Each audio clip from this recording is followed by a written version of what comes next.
காக்கப் பொருளா அடக்கத்தை ஆக்கம் அதனின் ஊங்கில்லை உயிர்க்கு.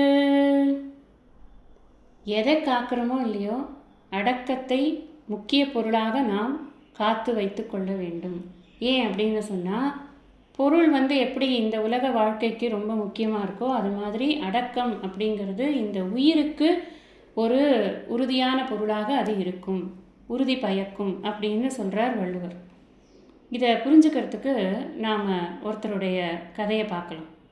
கனகதாசர் அப்படின்னு ஒரு ஹரிபக்தர் இருந்தார். எல்லாருக்கும் நல்லா தெரியும், உடுப்பியில் இருக்கிற கிருஷ்ணரோட அவருக்கு இருந்த ஒரு சக்கியம், ஒரு நல்ல ஒரு பக்தி, அதெல்லாம் எல்லாருக்கும் தெரிஞ்ச விஷயமா இருக்கும். அவருடைய வாழ்க்கையில் அவர் வியாச தீர்த்தருடைய சீடராக இருந்தார். ஒரு சமயத்தில் வியாச தீர்த்தர் பிரவச்சனங்கள் பண்ணி கொண்டிருக்கார். பகவான் ஹரியினுடைய குணாதிசயங்களை எல்லாம், பகவத் குணங்களை எல்லாம் சொல்லி கொண்டிருக்கார்.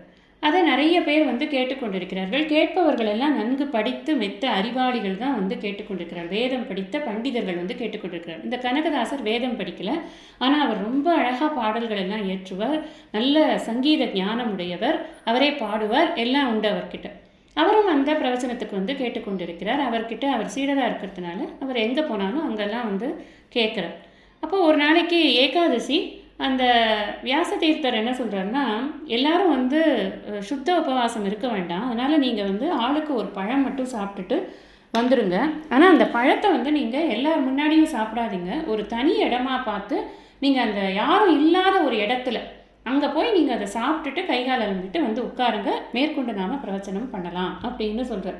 அப்புறம் அதே மாதிரி ஆளுக்கு ஒரு வாழைப்பழத்தை கொடுக்க சொல்கிறார். எல்லாருக்கும் கொடுக்கப்படுகிறது.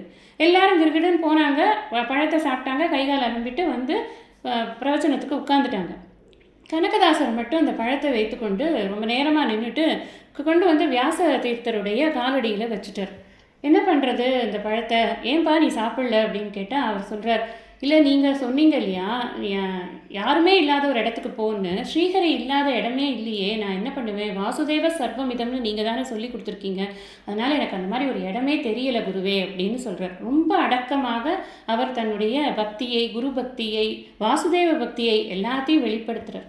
நீங்கள் இந்த இடத்துல பார்க்கணும், பெரிய பெரிய பண்டிதர்களுக்கெல்லாம் இல்லாத அந்த அறிவு இவருக்கு இருக்குது அப்படின்னு சொன்னால், அதை வெளிப்படுத்தியிருக்கார் அப்படின்னு சொன்னால், அந்த அடக்கம் அப்படிங்கிறது, குரு கிட்ட இருக்கக்கூடிய அடக்கம், பக்தி அப்படிங்கிறது அவரை எங்கே கொண்டு வச்சிருக்குன்னா, இன்னைக்கு வரைக்கும் நம்ம அவருடைய கதையை பேசி கொண்டிருக்கிறோம் இல்லையா, அதுதான் ஆக்கம் அதனின் ஊங்கில்லை உயிர்க்கு அப்படின்னு புரிஞ்சுக்கணும்.